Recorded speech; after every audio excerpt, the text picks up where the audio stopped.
Kore ke ufangatu whakatapu ko whakimai me muaga whakahoka te tālunga ki whaameri koni.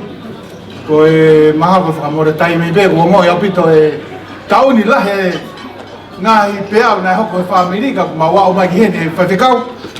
O mau popo atu 100% ke visone fotu ke siasi. O kai ko visone pe ako tai nimi. Hoko visone ko visone whaameri koni.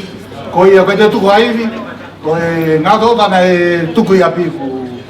Loto whanau mo hoa ke ri ai pe he katoa ngā malohi. Just play the last song.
Kamalo ke family ko ya Moses e vamos ana siale